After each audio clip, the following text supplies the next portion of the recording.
பிரைஸெல்லாம் கர்த்தருக்கு ஸ்தோத்திரம் உண்டாவதாக. கர்த்தர் இந்த மதிய வேலையிலையும் அவருடைய வார்த்தையை கொண்டு நம்மளை தேற்றும்படியாக அவருக்காக நம்ம ஜெபிப்போம்.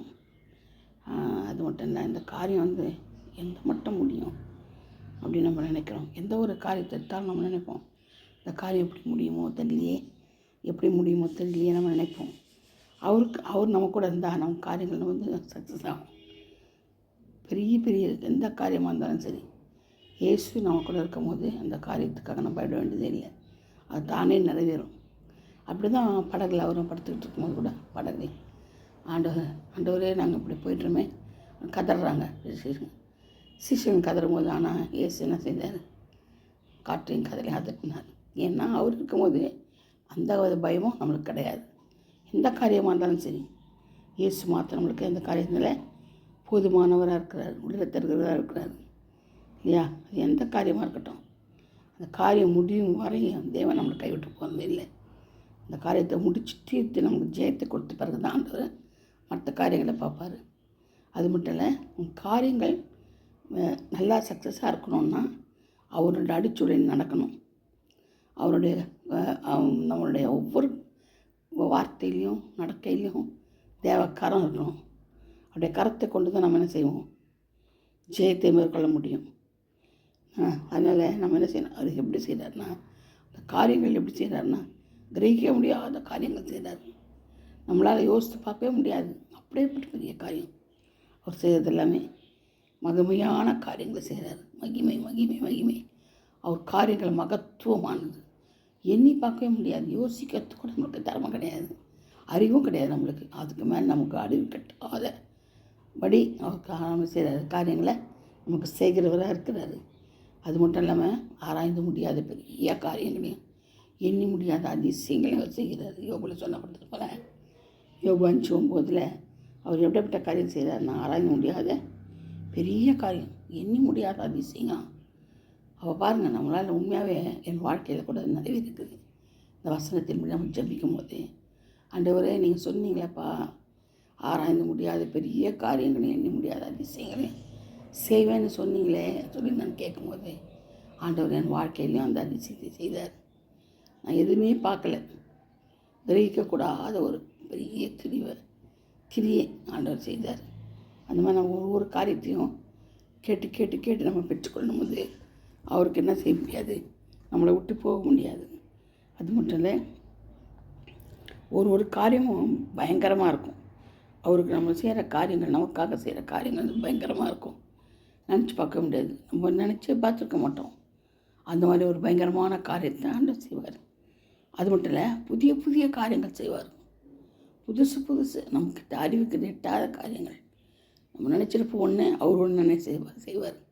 நம்ம ஒன்று நினைப்போம், அவர் ஒன்று நினைப்பார்.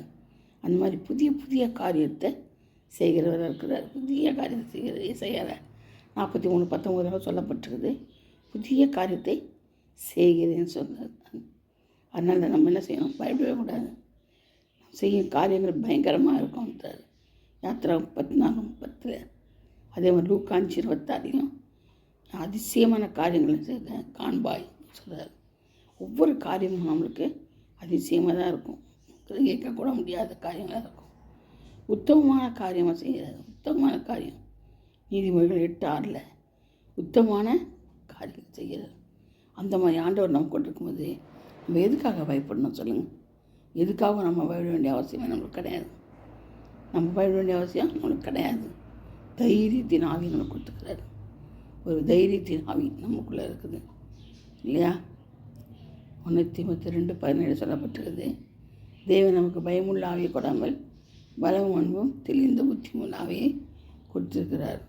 நம்ம பழிக்கு பழி வாங்கிறதுக்கு கொடுக்கலங்க. அந்த காரியங்க நம்ம நம்மளை பழி வாங்கிறதுக்காகவோ நம்மளுடைய அழிந்து போகிறதுக்காகவோ நம்ம அந்த காரியங்கள்லாம் அவர் செய்யறதில்லை.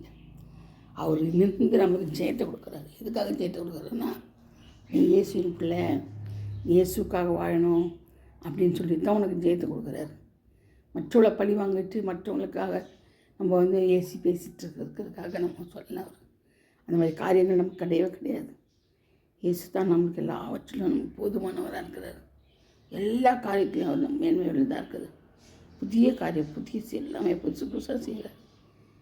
அதுவும் தேவ சந்நிதியில் நமக்கு செய்கிறார். தேவ புத்திரனுக்காக, நமக்காக, நம்முடைய புத்திர சுவிகாரம் தந்தபடினால அவர் நமக்கு செய்கிறார். எந்த காரியமாக இருந்தாலும் சரி, நம்ம அவருடைய காரியத்தை அவர் மேலே போட்டு நம்ம என்ன செய்யணும்? அந்த காரியங்களில் செய்யணும். தேவரீர் தான் ஞானத்தை கொடுக்குறீங்க நம்ம சொல்லணும். காரியத்தை உங்கள் மேலே போட்டுக்கோங்கப்பா, என்னுடைய காரியம் என்னது, உன்னுடைய காரியம் சொல்லிட்டு நான் செய்யணும்.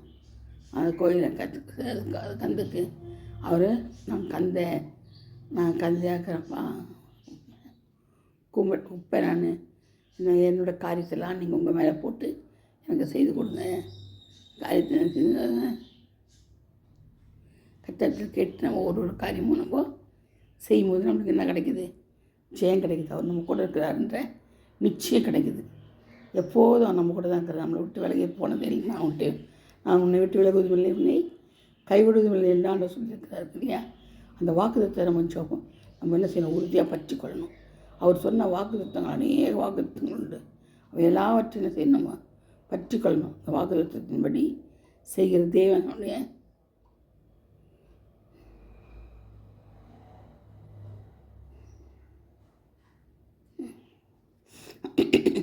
நம்ம வார்த்தைகளாக சொல்லிப்பாராங்க. ஆமென்.